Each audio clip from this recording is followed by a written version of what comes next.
puntuales que han insistido mucho desde la organización. Yo soy Óscar Alcalde del Hospital Universitario de Navarra y me acompaña mi compañero amigo Vito Campos, que somos los moderadores de esta sesión titulada Monitorización intensiva de la carga rítmica, que esperemos que sea de vuestro agrado. Y empezamos ya con la primera ponente, que es la doctora María Teresa Izquierdo de Francisco, que nos hablará sobre los wearables y los implantables. A ver qué tenemos que hacer. Gracias, Maite. Hola, buenos días. Vamos a empezar, gracias a la organización por invitarme a esta mesa, y vamos a empezar hablando de cómo funcionan los dispositivos ponibles, vestibles o también conocidos como wearables. Estos productos están cada vez más generalizados y son el resultado de tres factores. La evolución tecnológica, ahora el electro ya no lo imprimimos, lo vemos en una pantalla, o sea, la digitalización de señales. Los componentes electrónicos cada vez son más pequeños y los podemos poner en móviles, gafas.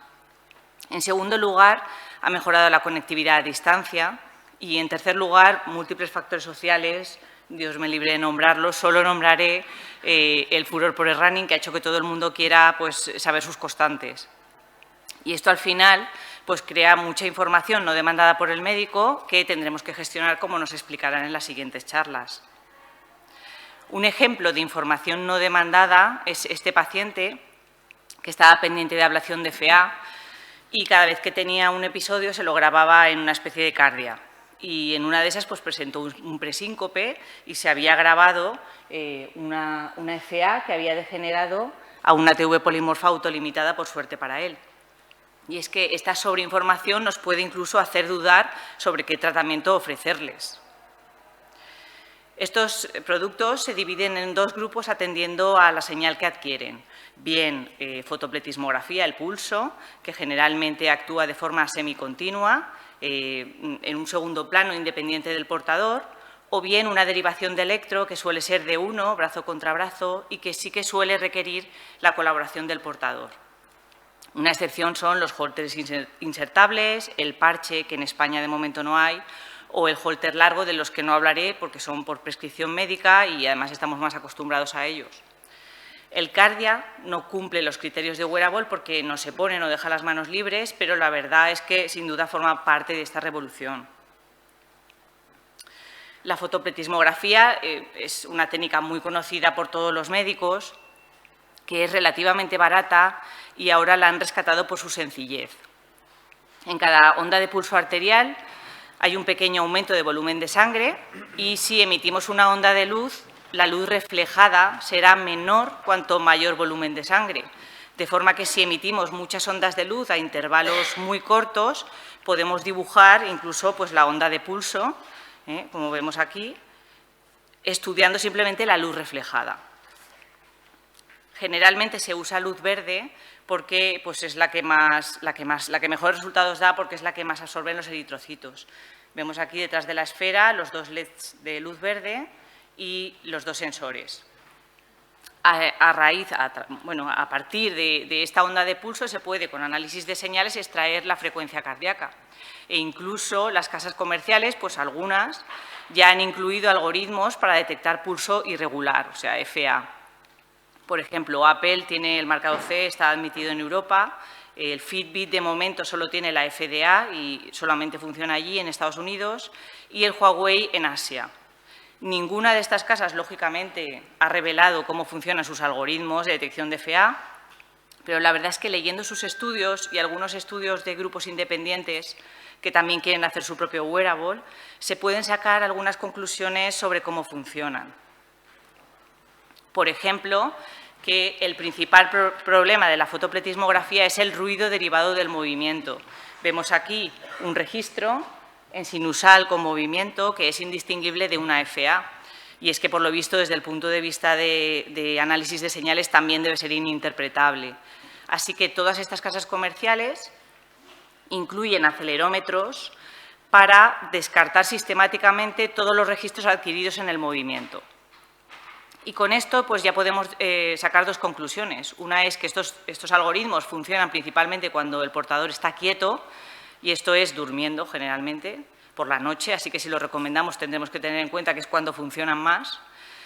Y segundo, que ya empezamos a penalizar la sensibilidad, porque cuando haya una FA y el portador esté en movimiento, pues no lo va a detectar. Este ruido en el registro también puede ocurrir aunque no haya movimiento. Entonces, la complejidad del sistema, además, pues, incluye que hay que también poner algoritmos que detecten estos registros con ruido y descartarlos. Es posible que al final los registros que analicen sean muy pocos y es que al final realmente lo que probablemente quieran es primar la especificidad, o sea, no dar falsos diagnósticos de fibrilación auricular. Y con esta premisa de no querer dar falsos diagnósticos, pues tienen otra cosa en común. Y es que no basan el diagnóstico únicamente en un registro de 1 minuto o 5 minutos, sino que tienen que estar comprobando en varios registros que el pulso es irregular para dar la alarma. Por ejemplo, esto es Apple, vamos a hacerlo así, esto es en Apple, ocurre una particularidad y es que toman el pulso de 1 minuto cada 2 horas, ahí ya estamos penalizando la sensibilidad. Si ese pulso de 1 minuto es irregular, entonces tiene que estar comprobando durante 1 hora que el pulso es irregular. Y si todos esos minutos, durante 1 hora, el pulso es irregular, entonces declara el episodio. Por tanto, el episodio o tiene que durar 1 hora o el portador tiene que estar teniendo fibrilaciones auriculares durante 1 hora. En Fitbit ocurre algo parecido. Tienen que, por lo menos, varias secuencias de 5 minutos consecutivas tienen que ser un pulso irregular y entonces declarará el episodio. De forma que el episodio, por lo menos, tiene que durar media hora para ser detectado o declarado. Y a cambio, pues claro, lo que consiguen son pues, fiabilidades, especificidades muy altas. El del Fitbit altísima, un 98% de especificidad. Ellos calculan el valor predictivo positivo, que es parecido. Hay una curiosidad en el estudio de Apple, y es que ellos quieren ver si la especificidad de un único segmento de 1 minuto bueno, pues es válida, y realmente no es muy buena, es un 70%. Sin embargo, cuando cogemos el algoritmo entero de comprobar durante 1 hora que el pulso es irregular y entonces sí que declara el episodio, la especificidad aumenta mucho al 84%. Y por tanto, es por esto que los algoritmos están hechos así. A cambio, ya hemos ido adivinando que la sensibilidad no iba a ser muy buena. Ninguna casa comercial la dice, ni en sus estudios, ni en ninguna parte. Y este grupo independiente quiso calcular la especificidad del reloj de Apple en un contexto intrahospitalario y vieron que no era muy buena, que realmente detectaban solo el 40% de las FAs. A cambio, si lo detectaba, pues era muy fiable, porque el 100% de lo que detectaba era FA. Es posible que haya otros factores, aparte de todos los que hemos ido comentando, que penalicen la sensibilidad. Nosotros colaboramos durante un tiempo con un grupo independiente que quiso hacer su propio wearable, el Readme, y la verdad es que sí que vimos que había infradetección de FA cuando esta era rápida, porque no cumplía los criterios de irregularidad del algoritmo. Entonces, bueno, ninguna de las casas comerciales ha declarado que ellos tengan este problema, pero Fitbit sí que directamente en sus white papers, ¿no?, en sus informes técnicos, dice que a altas frecuencias el algoritmo no va a funcionar y Apple no lo dice así directamente, pero insinúa algo parecido, que a frecuencias o muy altas o muy bajas el algoritmo también deja de funcionar. Así pues, podemos concluir que los algoritmos de detección de FA operan más de noche y esto lo tenemos que tener en cuenta si se lo recomendamos a alguien, no se lo pueden quitar por la noche. Tienen probablemente baja sensibilidad por todo lo que hemos dicho, pues solamente registran cuando el paciente está quieto, los episodios tienen que tener la suficiente duración, no van a detectar 1 minuto o 3 minutos, ni 5, ni 10. Y es posible que también haya otros factores que penalicen la sensibilidad, como FAs rápidas. A cambio, tienen pues, una especificidad, un valor predictivo positivo muy alto y si un paciente viene con esta alerta de ritmo irregular, hay que hacerles caso. Y este es el presente de los wearables y el futuro pues, bueno, está por venir. Gracias.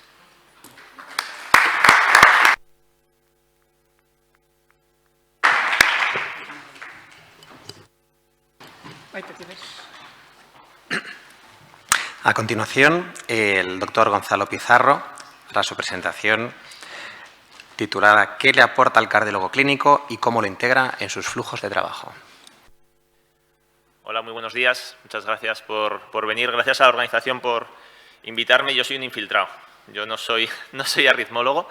Soy un cardiólogo clínico que trabajo en Madrid y soy investigador, pero soy investigador de imagen cardiovascular, no de arritmias. Pero sí que el mundo de la monitorización me interesa mucho y os quería traer pues, un poco el día a día de la consulta de los pacientes que nos preguntan por estos dispositivos, ¿no?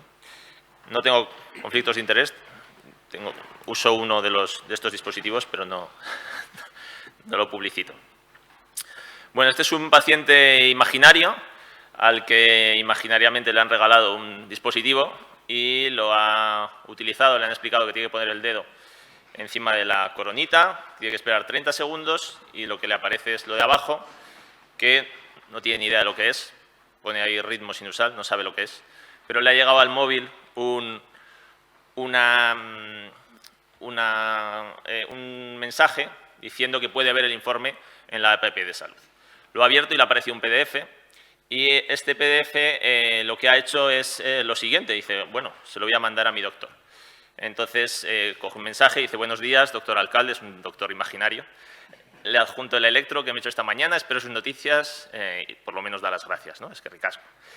¿Y qué hará el doctor? Bueno, si se lo mandan al móvil personal, seguramente bloqueará el contacto inmediatamente, pero probablemente habrá otros medios por los cuales reciba este electrocardiograma. ¿Y cuál será su respuesta? Pues su respuesta será depende, ¿no? ¿Qué haré? Depende. Entonces, he traído aquí 5 situaciones en las que nos enfrentamos día a día, ¿no? El primero es un paciente que dice, yo estoy bien, pero estoy algo preocupado porque un amigo mío tiene fibrilación auricular y yo no sé si con este aparato que me han regalado lo podemos detectar, ¿no? Otro es un corredor de maratón que cuando corre nota palpitaciones y cuando descansa también y dice, pues este reloj me sirve para diagnosticar estas palpitaciones. Hay otra paciente que dice, es que tengo las pulsaciones muy altas. Bueno, me he enterado por el reloj, porque aparece aquí que tengo... Y sobre todo cuando corro es que se me ponen altísimas las pulsaciones y no sé si esto es grave, ¿no? Este es el que más recibo, ¿no? El cuarto es un paciente que le han hecho una ablación. Dice, a mí me han hecho una ablación y el reloj me dice que ya estoy curado, que no tengo ninguna arritmia. Puedo quitarme la pastilla esta anticoagulante que sé que si me doy un golpe empieza a sangrar y tal. Y el quinto es un paciente que le han diagnosticado una enfermedad que se llama síndrome de Cute largo y además tiene esquizofrenia, con lo cual le han recetado risperidona. Y entonces pregunta, ¿tengo riesgo de muerte súbita? ¿Este reloj me puede ayudar para modificar este riesgo? Pues bien, al primer paciente le tenemos que decir que sí, como acaba de decir la doctora Izquierdo, Maite, podemos detectar la fibrilación auricular con una sensibilidad y una especificidad aceptables y, bueno, dentro de los diferentes métodos que hemos comentado en la primera sesión, pues la interpretación automática de la fotopletismografía, ¿no? Uno pensaría que el electro es mejor, pero hasta ahora el método de análisis más preciso para detectar fibrilación auricular es la interpretación automática de la fotopletismografía, mejor que la manual del electro y mejor que la automática del electro. Pero hay gran variabilidad y los estudios dependen principalmente en la población que cojas. Si tú coges una población joven, pues va a ser un desastre porque nadie va a tener fibrilación auricular. Si tú coges una población con una probabilidad de pretest muy alta, pues sí que lo tendrás. La siguiente pregunta es, ¿lo podemos detectar, pero para qué, ¿no? Pues no sabemos si es útil detectarla. No hay ningún estudio que haya demostrado que la detección de fibrilación auricular mediante los dispositivos sea útil a nivel de eventos. Pero hay un estudio en marcha, llevado a cabo por Johnson & Johnson y por Apple, en el cual se están reclutando 180.000 pacientes y se va a ver si la detección y la detección de fibrilación auricular en un randomizado, en un pragmático de vida real, si reduce los eventos a largo plazo. Y yo animaría al paciente, participa en este estudio que está muy bien, ¿no? Al segundo, que es el corredor de maratón y nota palpitaciones, dice, ¿me puede diagnosticar el reloj? Yo creo que este es el paciente ideal dentro de la consulta. Este es el paciente que, asumiendo que su reloj puede hacer electrocardiogramas, yo creo que es una excelente idea utilizarlo y eso es lo que le diría. La sensibilidad y especificidad que hemos comentado antes varían, pero sobre todo la sensibilidad es muy alta y aunque pueden existir falsos positivos. Y esto hay que decirlo al paciente. Sí, bueno, te has comprado el reloj, pero no quiere decir que con esto ya hemos terminado. Igual te ha detectado una fibrilación auricular, pero necesitas un holter de larga duración, etcétera, etcétera, para asegurarnos de que esto es cierto, ¿no?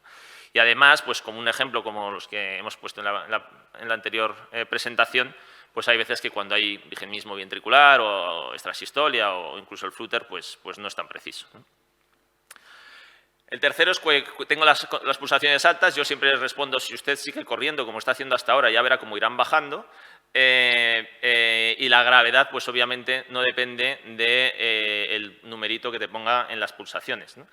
El reloj sí que detecta con exactitud la frecuencia cardíaca, con mucha exactitud, salvo cuando aparece la taquicardia, ¿no? Cuando aparece con el ejercicio, además, hay una relación directamente proporcional, mayor ejercicio, peor exactitud para medir la frecuencia cardíaca. Y además es difícil diferenciar la taquicardia sinusal de otras taquiarritmias en el ejercicio. Al cuarto es el de la ablación. Han venido unos señores que son muy listos y que me han cogido, me han metido en una sala, me han curado la arritmia y ya estoy curado. Entonces, a esto les cuento un secreto, que es que cuando hacen la ablación de fibrilación auricular, los arritmólogos no reducen el riesgo de ictus, ¿no? La fibrilación auricular, en mi opinión, no es la causa de los ictus, sino que es un factor de riesgo más, un factor de riesgo importante, pero según las guías clínicas, siguiendo las guías clínicas, retirar la anticoagulación no depende de si haya sido exitoso o no haya sido exitoso el procedimiento de ablación de fibrilación auricular. Con lo cual, les digo que pues, se decidirá con lo que usted decida, con lo que usted piense, con la información que le daremos, pero no depende de lo que le diga el reloj si quitamos la pastilla anticoagulante o no la quitamos. Y por último, el último paciente es el que tiene el síndrome del QT largo y como tiene esquizofrenia le ponen risperidona. Bien, yo les respondo que efectivamente que la duración del intervalo QT se asocia con muerte súbita, pero a día de hoy no hay evidencia para recomendar que este reloj te monitorice el QT. Además, solamente hay 2 dispositivos aprobados para medir el intervalo QT. El Cardia, en el contexto de COVID-19, con los tratamientos que se ponían, se aprobó. Y también este otro, que se llama el Biotel, que también está aprobado para medir el QT. Sin embargo, sabéis que para medir el QT depende mucho de la calidad del trazado, depende mucho de la amplitud de la onda T y también de la derivación recogida. La derivación que recogen la mayoría de los dispositivos es la derivación 1 y no es la mejor. Como seguro que habéis visto desde el Hospital Clínico hace tiempo, nos explicaron cómo hacer un electro de 12 derivaciones con el Apple Watch. Muy bien, y para terminar, bueno, simplemente traeros los pros y los contras que tenemos los cardiólogos en el día a día, los cardiólogos clínicos, de los dispositivos en la detección de arritmias. Los pros es que te regalan el dispositivo porque es disponible, está disponible, el precio es en general bajo, hay algunos más altos. Una ventaja es que reduce el contacto con el médico, claro, si te lo mandan al WhatsApp o si te lo mandan, pues eso deja de ser una ventaja. El paciente se autocontrola. Es verdad que estos dispositivos tienen la capacidad de promocionar la salud y acortar el tiempo al diagnóstico de las diferentes arritmias, pero los trazados son subóptimos, los resultados muchas veces no son concluyentes y te llevan a más pruebas, más pruebas, más pruebas. Solamente caracterizan algunos tipos de arritmias, otras es imposible y la rentabilidad diagnóstica pues todavía no es muy alta. Y mi última diapositiva es para recordar que en el mundo de los wearables o de los relojes, de los smartwatches, pues hay varios actores implicados, no solamente los médicos y los usuarios, pero resaltar que nosotros, los cardiólogos, estamos en una posición privilegiada para potenciar la investigación, para potenciar el desarrollo, que es fundamental motivar, tanto motivarse nosotros como motivar a los pacientes. De hecho, más del 50% de los pacientes que tienen un dispositivo con capacidad de monitorización no usan esas herramientas y 1/3 de los pacientes a los que se les regala habitualmente o se compran un reloj inteligente, a los 6 meses ya lo dejan en el cajón y lo dejan de utilizar. El usuario tipo son mujeres jóvenes de alto nivel socioeconómico y que tienen interés en compartir los datos con sus médicos. Uno de los problemas es el temor a ser sobrepasados, ¿no? a tener muchos datos, y en esto es en lo que están tanto los médicos, tanto nosotros, como las tecnológicas y la administración. Como sabéis, ahora mismo el líder es Apple, con un 48% de los dispositivos que pueden detectar, que tienen capacidad para detección de arritmias, pero este mercado tiene un crecimiento brutal. Hay muchísimos intereses económicos, hay muchísimos intereses directos y es misión de la Administración pues, las regulaciones legales y sobre todo el tema de la privacidad y de quién son los datos. Muchas gracias.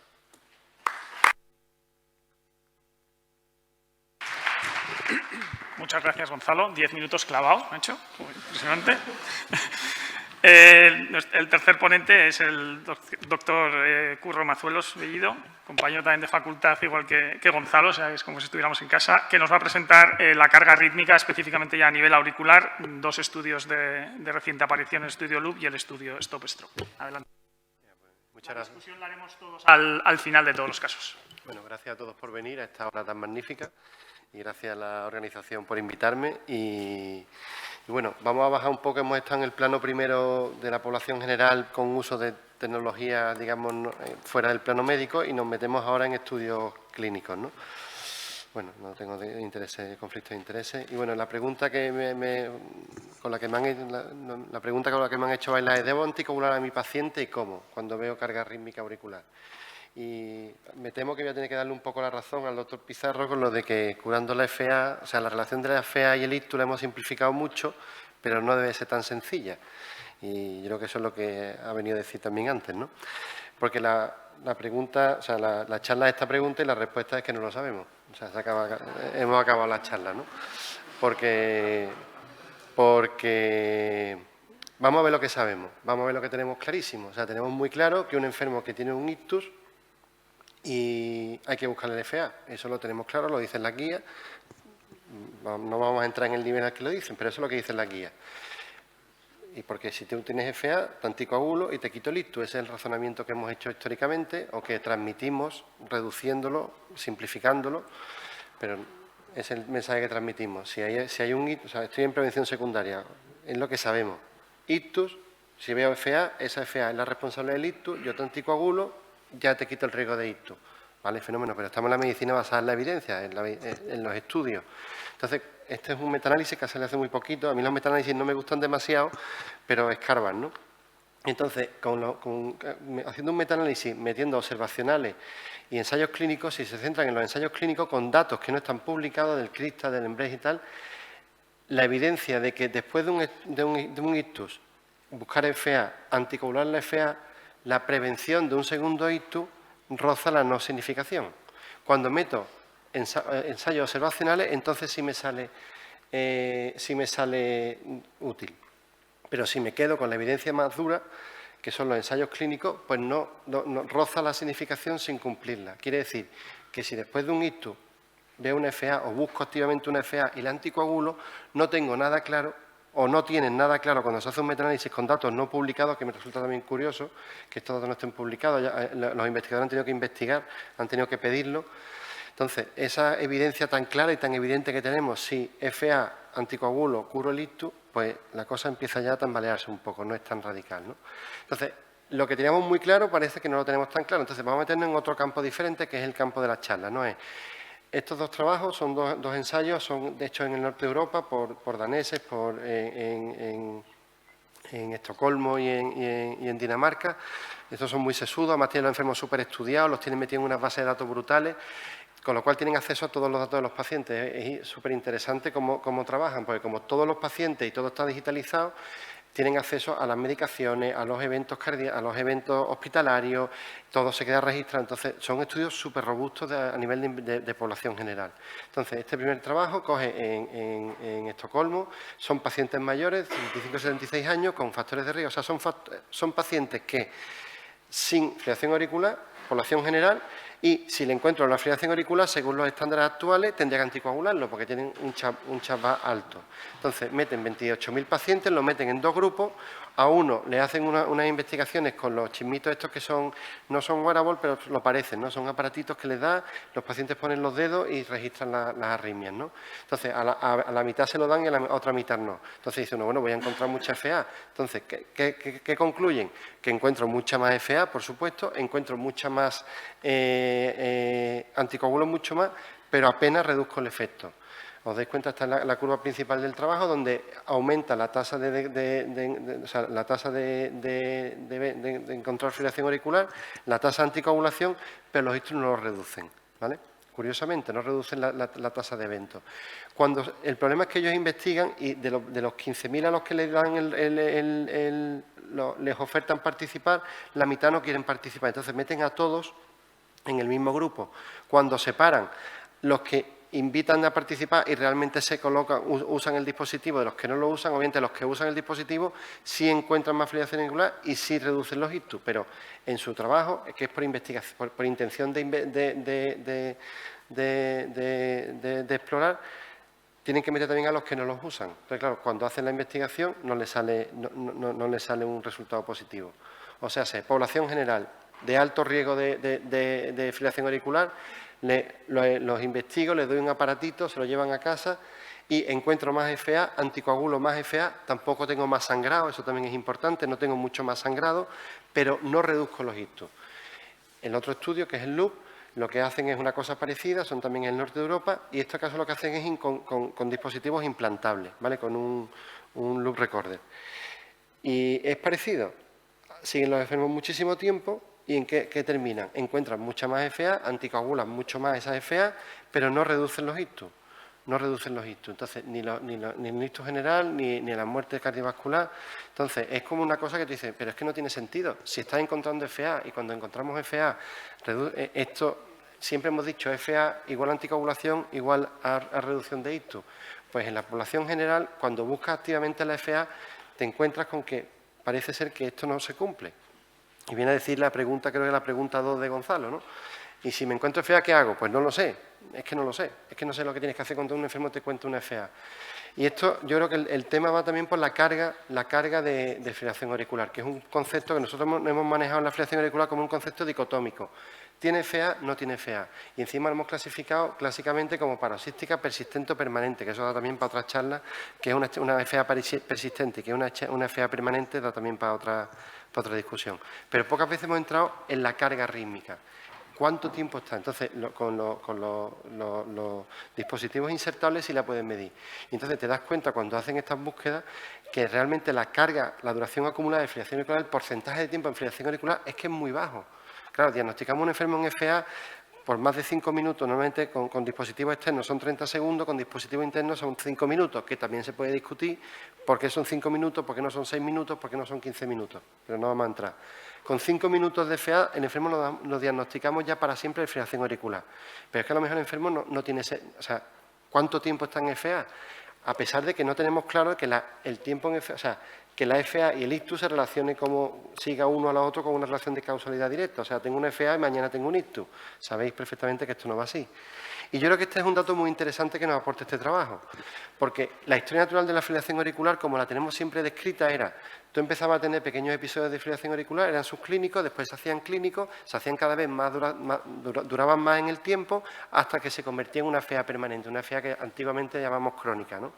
Y ese era el esquema que tenemos todos en la cabeza. Entonces, mientras antes la detecte, antes voy a prevenir los eventos. Pero es curioso esta diapositiva, esta figura que es del trabajo de los resultados preliminares del estudio LUP, donde colocan el episodio de FA de más de 24 minutos, de 24 horas, lo centran y ven cómo son los episodios. Entonces, en azul oscuro tenéis el tiempo en FA y en azul clarito gris tenéis el ritmo sinusal. Y os dais cuenta que ese esquema que tenemos todos en la cabeza de la historia natural de la FA no se cumple. O sea, esto de que tú tienes episodios cortitos, cada vez son más largos, hasta que se hace permanente, no se cumple. Si quisierais sistematizar cómo es la historia natural de la fibrilación auricular, esta diapositiva os demuestra que no tenemos ni idea. Hay enfermos que debutan con una FA permanente, otros que tienen muchos episodios y de repente se calla, otros que tienen a rato y después siguen. Entonces, es que no hay una forma de sistematizar esto. Y yo creo que por aquí van los tiros de por qué esta línea de FA tal ictus no se cumple con esa rigidez que nos gustaría, ¿no? Y esta es la filosofía o lo que razonan los que, cuando se ven estos resultados que son un poco contradictorios con lo que pensamos, es a lo que llegan, ¿no? Que cuando nosotros hacemos un electro normal o a la consulta le hacemos una palpación, estamos viendo enfermos con una carga de fibrilación auricular muy alta. Cuando hacemos un monitor externo, que son menos tiempo, estamos en una carga media. Y cuando ponemos un implantable, estamos en una carga muy baja. Y encima empezamos a meter, como todo lo que hacemos los seres humanos, cuando no entendemos algo, es a meter conceptos efectos raros, ¿no? Entonces metemos la FA que pueda ser neurogénica, o sea, que la que he detectado la FA que está en medio del ictus, o sea, que es mucho más complejo de lo que pensamos, ¿no?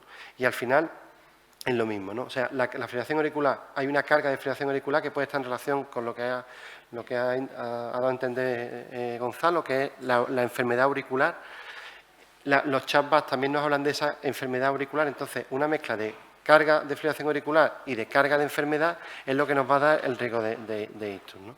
Entonces, al final, las preguntas, ¿cuáles son? Pues yo me llevo de esta pregunta principal, que la respuesta era que no lo sé, lo que me llevo son más preguntas, ¿no? O sea, la pregunta, ¿hay que buscar la fibrilación auricular?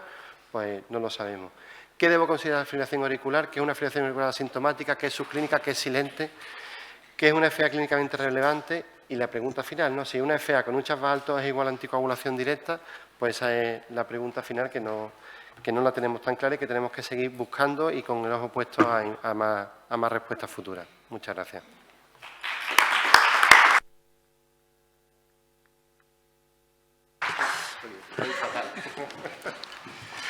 Pasamos a la última presentación. El doctor Jesús Hernández hablará de carga rítmica ventricular.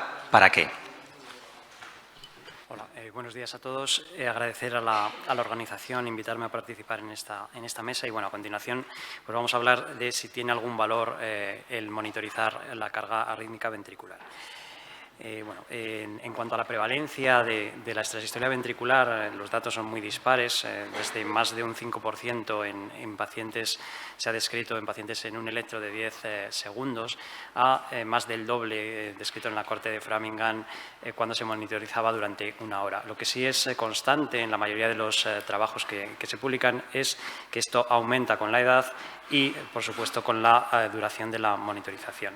Desde finales de los 90 ya se empieza a describir un nuevo tipo de taquimiocardiopatía, que es la provocada por extrasistolia, y se habla de su potencial reversibilidad. Dentro de los pacientes que tienen extrasistolia, se sabe que un 7% pueden desarrollar, los que tienen alta carga, pueden desarrollar una miocardiopatía dilatada provocada por estos extrasístoles. Dentro de los trabajos publicados se han descrito un montón de predictores. Uno que permanece constante como uno de los más importantes es la carga rítmica de extrasístoles. En el CHH, que es un estudio de cortes comunitario, en el cual más de 1.100 pacientes tenían un registro de Holter de 24 horas, lo que se ve es que esta carga rítmica ventricular de extrasístoles se asociaba a una disminución de la fracción de eyección, a mayores ingresos por insuficiencia cardíaca y a un aumento de la mortalidad. Y como vemos, esto era mayor en los cuartiles de cargas más altas. El riesgo asociado de presentar insuficiencia cardíaca asociado a la presencia de extrasistolia era comparable a riesgos de otros factores tan importantes como puede ser la enfermedad coronaria, la edad o la hipertensión.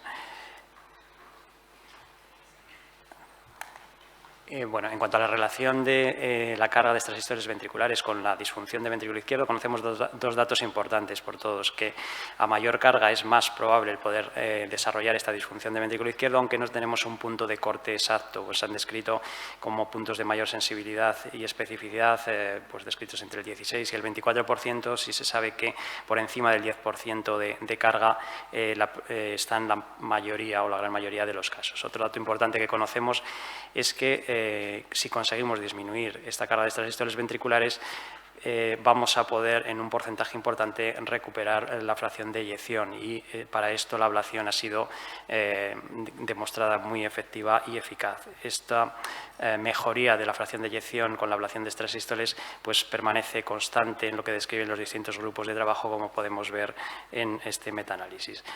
También es difícil diferenciar cuándo es una taquimiocardiopatía por extrasístoles de una dilatada con extrasístoles en su propia evolución de la enfermedad y empieza a aparecer alta carga, y esto va a poder deteriorar la FEBI. También en este grupo de pacientes se ha demostrado que si conseguimos de una forma exitosa eliminar la carga de extrasístoles ventriculares, vamos a poder mejorar la FEBI. Y esta mejoría de la fracción de eyección es claramente proporcional a conseguir cuanto mayor disminución de la carga tenemos, vamos a tener más probabilidades de recuperarla. También es conocido por todos la relación inversa que existe entre mayores extrasístoles ventriculares y menos porcentaje de resincronización cardíaca y las implicaciones pronósticas que esto tiene.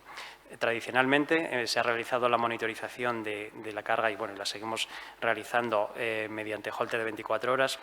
Sobre esto sabemos que hay una gran variabilidad de hora a hora, pues la variabilidad puede ser hasta del 50% de los extrasístoles, y cuando esto lo prolongamos en el tiempo, como vemos en este trabajo que tenemos aquí abajo, pues el umbral, el grupo de pacientes que pasan el umbral del 10% se puede hasta duplicar en un simple estudio de monitorización durante 15 días, lo cual puede tener implicaciones pronósticas y de manejo clínico importantes.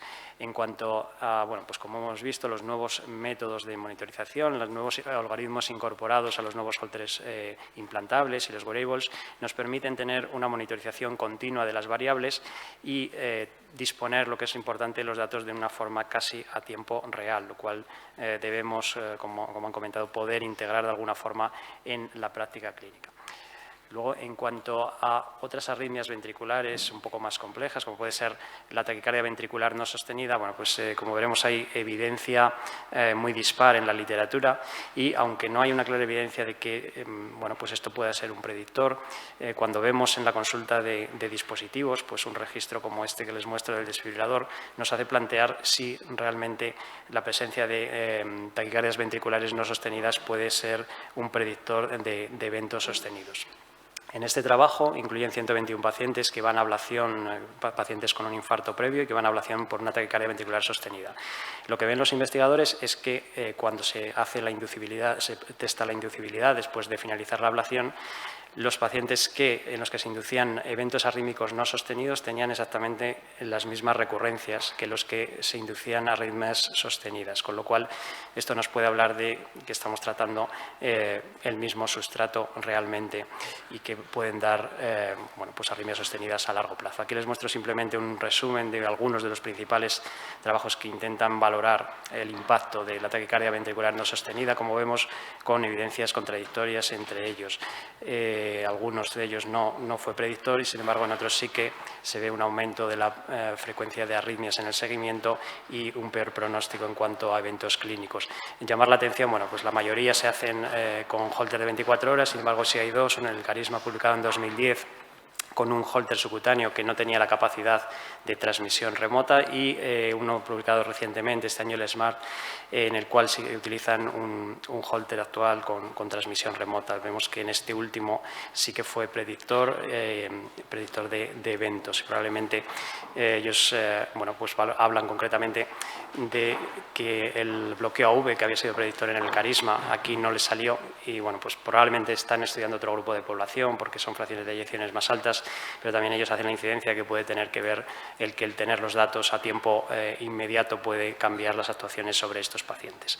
En nuestro grupo de trabajo, el doctor Jiménez Candil publicó pues este estudio con 416 pacientes que tenían un DAI monocameral y una fracción de eyección por debajo del 45%, la mayoría cardiopatía isquémica, en el cual se monitorizó la carga de taquicardia ventricular en el dispositivo en los primeros 6 meses tras el implante.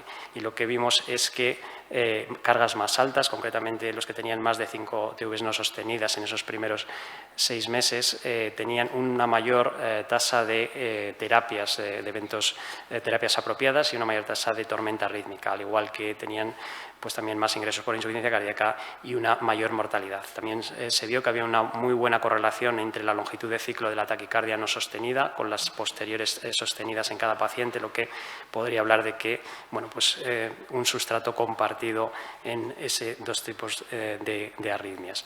En el mismo sentido, se ha publicado recientemente en pacientes con dilatada no isquémica por el grupo de Leiden este trabajo con 115 pacientes en los cuales pues, la TV no sostenida fue predictor de arritmias ventriculares, independientemente de la presencia o no de otro factor importante como es el realce tardío de gadolinio en la resonancia. Actualmente estamos bueno, pues intentando monitorizar en este estudio multicéntrico los pacientes que con un infarto tienen menos de 40% de fracción de eyección con un holter subcutáneo y viendo un poco si esto nos puede ser un tipo de marcador de riesgo y esperamos poder aportar más evidencia en los próximos años.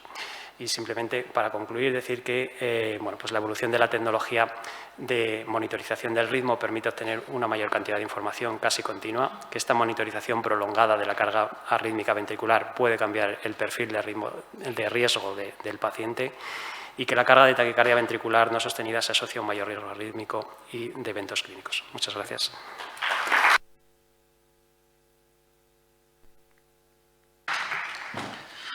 Muchas gracias por la presentación. ¿Hay alguna pregunta de la audiencia a los ponentes? Bueno, pues empiezo yo. No acaba de quedar una conclusión un poco que creo que se puede extraer de las presentaciones, es que no acaba de quedar claro el beneficio real, ¿no?, de la monitorización intensiva. Y esto, sin duda, genera un montón de trabajo, ¿no?, una carga de trabajo. ¿Cómo creéis que se debe gestionar esto en los servicios de cardiología o en las consultas? Es decir, los pacientes vendrán y consultarán con sus dispositivos, ¿no? El reloj me ha detectado esta arritmia, me noto esto. ¿Cómo lo gestionamos? Perdón, no sé si me escucha. Sí. Yo creo que no estamos preparados. La única forma de gestionarlo es automatizándolo. O sea, no hay otra forma. Solamente si... yo creo que interesa. Cuando hay dinero de por medio, y en este mundo hay muchísimo dinero de por medio, interesa. Y hay muchos estudios en los cuales se está intentando automatizar los procesos de diagnóstico y de recogida. Y yo creo que muy pronto los tendremos y serán muy eficaces. Es imposible porque a día de hoy ya me supone una sobrecarga enorme. Es imposible hacerlo de modo como se pasa a consulta, ¿no? Pues hacemos consultas pues online, ¿no?, de mandar el electro o mandar la alerta, ¿no? Yo creo que eso es imposible. Se está trabajando mucho en Machine Learning y en procesos de automatización, y yo creo que es la única manera. ¿Qué pasa? Que, claro, si tú pides a tu gerente o a quien sea, dice, oye, necesito una herramienta para... lo primero que te va a decir, ¿pero para qué sirve?, ¿no? Entonces, hasta que no tengamos los resultados, por eso yo comentaba que es tan importante que los pacientes entren en ensayos clínicos. Hasta que no tengamos resultados de beneficio clínico, todo es un poco vago y es un poco... Entonces, yo creo que esto, como decía en mi última diapositiva, lo mueve la empresa. Las empresas con miles y miles de millones de euros, y según por donde ellos vean que evoluciona, pues iremos nosotros. Pero para el cardiólogo clínico del día a día es imposible, inviable. Yo creo que o desarrollamos mejores métodos de automatización, o si no... Bueno, yo os diría, en relación a lo mismo, ¿habéis cambiado vuestra práctica en el último tiempo a raíz de tener estos dispositivos? ¿Habéis cambiado la consulta, lo que hacéis en la consulta? En mi caso han cambiado los pacientes, sí. El perfil de los pacientes, cada vez hay más de estos. Y yo sí que, además de los que te vienen porque les han regalado un smartwatch, yo en determinadas ocasiones creo que es muy útil. Y sí que lo prescribo, entre comillas, ¿no? Pero sobre todo en pacientes sintomáticos. Yo creo que en pacientes asintomáticos y para monitorizar carga rítmica yo creo que a día de hoy no tiene ningún sentido. Pero en pacientes sintomáticos sí, porque yo creo que, bueno, muchas veces, casi siempre, son procesos benignos y se quedan más tranquilos si lo diagnostican en el momento en el que tienen las palpitaciones, ¿no?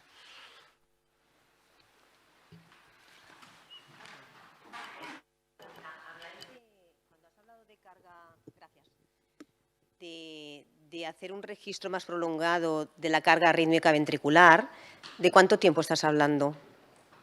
Más o menos, ¿un holter de una semana, un holter de 48 horas, 14 días, un mes, que tenemos una variabilidad? Bueno,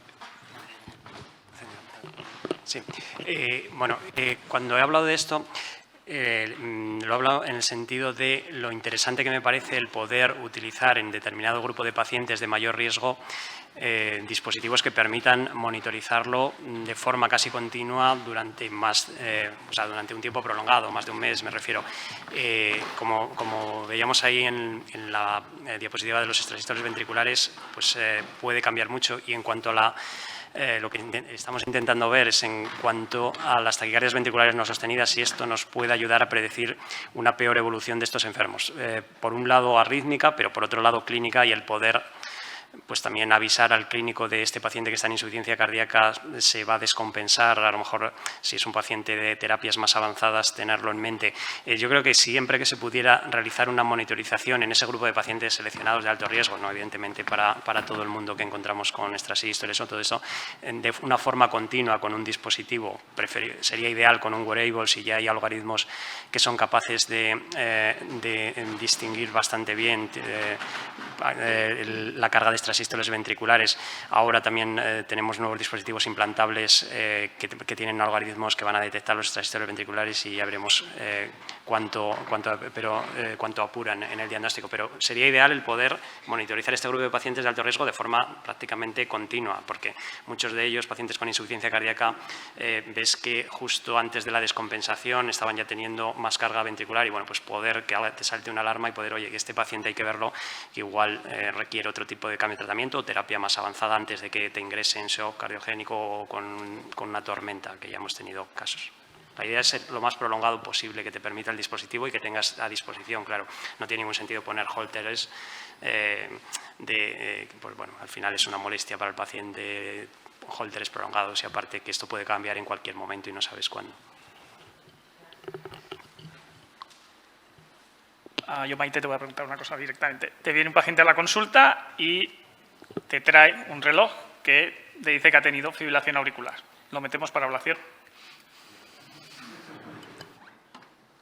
¿Dónde la ha detectado? Por ejemplo, claro, depende, ¿no? Si se ha hecho una tira de electro... En el reloj con una pletismografía. No, claro, hay que detectarlo en un electro primero, claro.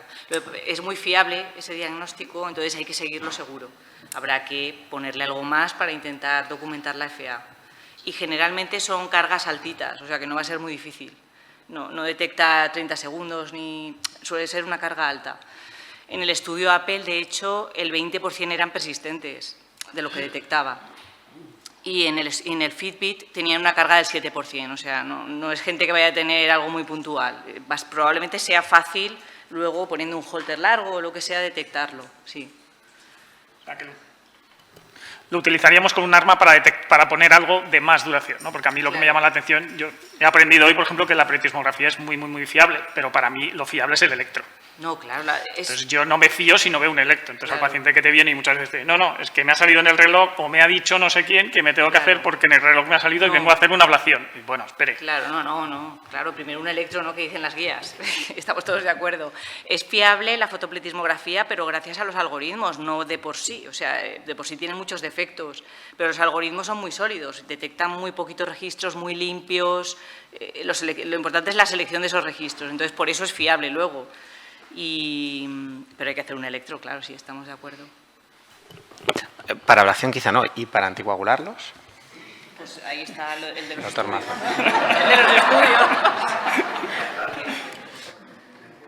Yo creo que el problema está en que el modelo de trabajo que tenemos, de medicina que hacemos, es una medicina que el paciente que llega al sistema nuestro, o sea, a nuestro nivel, que ha pasado por el médico de primaria, que ha llegado a la especialidad, es un enfermo ya de alto riesgo. Entonces, hemos supuesto que todo paciente es un paciente como el que lo planta en la consulta, pero es que un paciente habitualmente en nuestro sistema, en el sistema sanitario occidental, ya de alto riesgo. Ha pasado por una consulta de urgencia, ha pasado por no sé dónde, ha pasado por no sé qué, se ha movilizado hacia... Y ahora estamos cambiando el chip a cualquier persona de la calle, está partiendo del principio. Entonces, yo es que creo que son dos situaciones diferentes. Entonces, posiblemente no se llamen ni igual. Entonces, después de analizar intensamente para las charlas los trabajos, te das cuenta que es que a lo mejor es que no tenemos evidencia de que ese enfermo haya que anticoagularlo realmente. O sea, parece que sí, pero claro, nuestro concepto de lo que es anticoagulación en la fibrilación auricular viene de donde viene, de los trabajos que tenemos, con los enfermos que tenemos, con enfermos que hace 15 o 20 años llegaban a la consulta. Entonces, es que yo creo que, y por eso creo que fallan los trabajos de investigación. Estoy de acuerdo, y no lo sabía, me parece súper interesante lo del valor predictivo positivo y que lo que han hecho ha sido subir, decir, va a detectar cosas de verdad. Entonces, haciendo esos chequeos múltiples que comentaba, así se filtran y claro, si están buscando FA persistente, al final la vas a encontrar por otro lado. Yo creo que esa es la tranquilidad que tiene. Pero es que yo creo realmente que es una situación diferente. O sea, que el enfermo que llega desde urgencia o llega desde su médico de cabecera o llega porque le han traído el hijo porque no sé cuánto, con palpitación y tal, y con un electroenfA es un tipo de paciente, esa fibrilación auricular es una patología clínica, y el deportista que se ha hecho en su casa tal, porque se compró un iWatch no sé qué, es que se llama, es otra cosa diferente. Entonces, yo creo que no podemos aplicarle al segundo paciente los criterios de tratamiento y de intervención que le aplicábamos al primero, o al menos no tenemos evidencia científica de eso. Yo estoy muy de acuerdo con lo que dice Curro, ¿no? Me ha hecho gracia, aquí no os andáis con chiquitas, ¿no? Que me ha detectado, lo meto para ablación. No, joder, directamente porque no, es la pregunta es muy directa.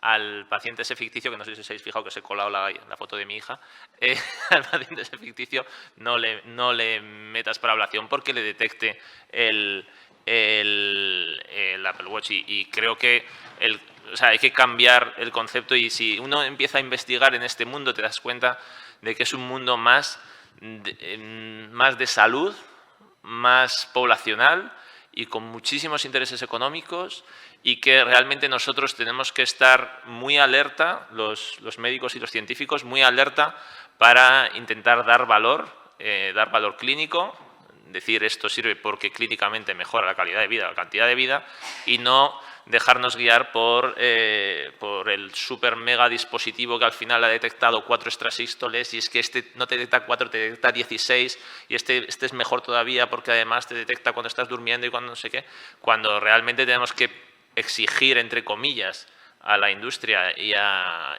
los sistemas de salud que demuestren el beneficio clínico, que a día de hoy no está demostrado, no se sabe. Entonces, pues pongamos todo nuestro esfuerzo en responder a estas preguntas que en realidad, pues todas las preguntas que hemos hecho, las mías, las de todos, pues a día de hoy no hay contestación. Entonces, yo creo que todavía nos queda mucho por saber, y nuestra labor yo creo que es presionar a los que tienen capacidad de invertir aquí o allá para que inviertan en cosas relevantes clínicamente. Respecto a la pregunta de anticoagulación o no, hombre, lo que he entendido yo es que hay mucha disparidad en los estudios, ¿no? Hay estudios que en nada, si anticoagulas no hay ningún beneficio, en esto de detección FA asintomática, y alguno en el que hay pequeños beneficios respecto a ACVs y tal. Y bueno, y en teoría las teorías que se manejan para intentar explicar esta variabilidad es que primero la FA igual no es la culpable directamente siempre, sino que es solo un marcador, entonces pues ahí entran otros factores que hacen difícil un poco el tratamiento.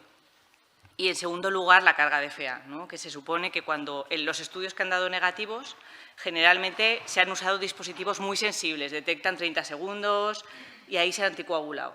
En cambio, esos no han dado que haya beneficio en la anticoagulación. En cambio, los estudios donde tienen que ser FAs más largas para ser detectadas, ahí es donde hay un poquito de beneficio. Por tanto, se intuye que la carga pues, influye mucho en el beneficio del tratamiento anticoagulante. En los pacientes que son portadores de dispositivos de electroestimulación, ¿qué criterio utilizáis para iniciar anticoagulación? ¿Cuál queréis que sea? Es una muy buena pregunta, porque vamos, nosotros estamos, en nuestra clínica habitual lo que estamos usando son los métodos tradicionales. O sea, si detecta una carga medida, vamos a anticoagulación con deportividad, vamos, y mucho vamos también a ablación, vamos. Pero también es verdad que son enfermos seleccionados, ¿no? Y que son enfermos, son pacientes ya, ¿no? Pero estamos aplicando los conceptos de los 6 minutos y tal, y habitualmente vamos a anticoagulación, o nosotros o el que lo detecta, vamos. ¿Más de 6 minutos anticoaguláis? Sí. Vamos, no nosotros específicamente, sino el que lo ve, y después no se retira, eso está claro. ¿Vosotros hacéis lo mismo, no? Nosotros esperamos más 24 horas, o sea, carga al menos de 24 horas, episodios prolongados, por lo que ha dicho Maite, ¿no? Que tiene que tener realmente carga. Y yo os iba a preguntar, por ejemplo, ¿qué le decís a los neurólogos? Yo estoy en un chat de WhatsApp con neurólogos que creo que es peor que el de los pacientes. No hay neurólogos en la sala. Porque el problema es que ellos han visto un ictus y entonces están buscando cosas y a veces encuentran ritmos prefibrilatorios, extrasistorial, y entonces a todos tienen dudas, el anticoagular o no. Claro, yo si veo una FA y ha tenido un ictus no tengo mucha duda, lo anticoagulas. Es verdad que con todo lo que se ha dicho no tenemos mucha información y la secuencia temporal está vista muy a posteriori, pero habiendo tenido un ictus, si no tienes ninguna causa aparente, es razonable anticoagular. Pero con todas estas cosas, ¿qué les decimos? ¿Tienen que seguir monitorizando a los pacientes para buscar fibrilación auricular o, oye, dejar de buscar? Es que ese es el tema. Y después, por ejemplo, yo no sé si os pasa a vosotros, pero un enfermo, por ejemplo, con un dispositivo, al menos en nuestro hospital, lo pasa por muchas manos. Entonces, tú a lo mejor, con que dejes registrado que el enfermo ha tenido, se ha monitorizado una fibrilación auricular, como aparezca en la historia la palabra fibrilación auricular, aunque tú no lo anticoagules, alguien lo va a anticoagular, o sea, cualquiera. Entonces, o no lo pones, o lo ocultas de alguna forma, si tú no, o sea, un episodio de 30 segundos, como tú pongas que hay un episodio de fibrilación auricular, da igual, porque el sistema se ha vuelto dicotómico. Entonces, tú a lo mejor intentas no anticoagularlo, pero el enfermo lo va a anticoagular su médico de cabecera, lo va a anticoagular en urgencia cuando venga. Bueno, entonces, al final, todo va a favor de que sí. Entonces, intentar evitar de que no, y es verdad que una vez que el enfermo lo anticoagulado lleva 6 meses anticoagulado, retirar esas medicaciones son complicadas. Entonces, en mi experiencia es que al final el enfermo alguien lo anticoagula al final. Sí, nosotros, bueno, tanto como 6 minutos solamente en pacientes de muy alto riesgo, pues que decías, se ha tenido un ictus, o sea, CHA2-VASc muy altos. En el resto de pacientes con CHA2-VASc intermedios, vamos, o yo por lo menos procuro buscar mucha más carga, o sea, que repetidamente tenga episodios más o menos prolongados y sean muy repetidos, o cargas por encima de eso de 24 horas en CHA2-VASc, pues eso, 2 más bajos. Evidentemente en los que tienen CHA2-VASc muy altos y pues directamente con que algún episodio de fibrilación auricular, bueno, pues probablemente es un factor más de riesgo y va a necesitar la anticoagulación. En los otros, pues eso, me fijo en la carga, que yo creo que es una cosa que es muy importante como factor trombogénico y si no en episodios más prolongados que 6 minutos. Estoy totalmente de acuerdo con lo que decís. Yo, con los neurólogos, que también a mí es un mundo que me encanta, la verdad, y que en el CENIC estamos ya mirando más al cerebro que al corazón. Y tuve una charla con los neurólogos que se titulaba La fibrilación auricular no causa ictus, y yo creo que es así. O sea, realmente si uno se pone a mirar los datos, es un factor de riesgo para la presencia de un ictus, pero si tú lo comparas con la edad, o sea, igual que cuando pones el CHA2-VASc, pues 1 punto, 2 puntos, tal. Si tú te miras por qué existe esto, el peso que tiene la edad es brutal. Entonces, realmente yo creo que nos tenemos que fijar más en el global y, porque, por ejemplo, si la FA causase ictus, pues tú le cierras la orejuela y ya no tienes ictus. Pues les cierran la orejuela y siguen con ictus. Les curan la fibrilación auricular y siguen con ictus, ¿no? O sea, que hay muchos más factores, algunos de ellos desconocidos, que yo creo que tienen más que ver con la inflamación y con procesos sobre todo inflamatorios, que son causa de ictus, pero ¿le anticoagulas o no? Yo creo que como decíais, hay que mirar más que las arritmias el resto de factores.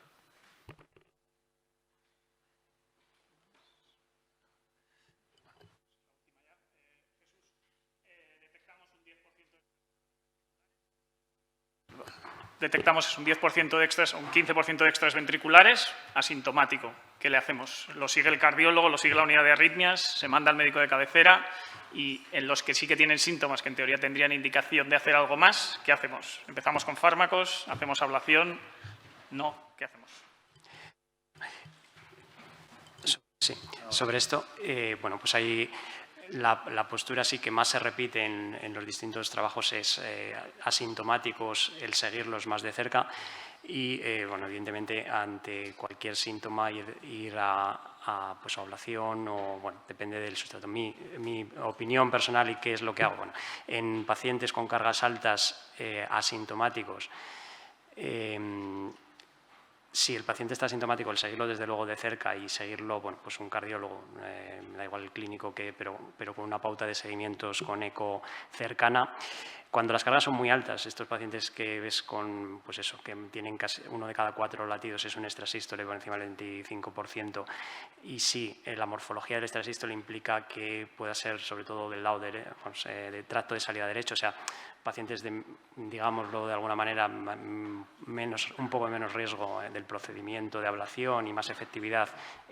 Aunque sean asintomáticos, sí que le propongo la ablación en ese sustrato en pacientes con extrasístoles, bueno, que puedan venir de tracto izquierdo o del lado izquierdo, que puedes tener más complicaciones. Si están asintomáticos, seguirlos muy de cerca, pues es una fracción de eyección, pero seguirlos de verdad, no estos que los ves a los 3 años que no ha vuelto a aparecer por allí.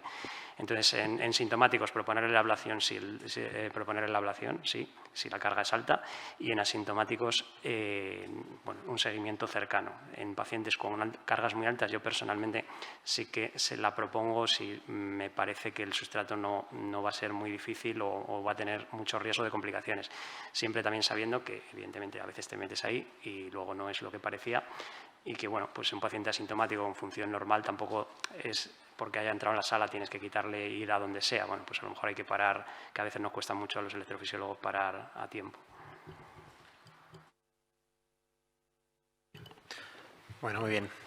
Muchísimas gracias a todos por las presentaciones y a la audiencia por la asistencia y los comentarios. Muchas gracias.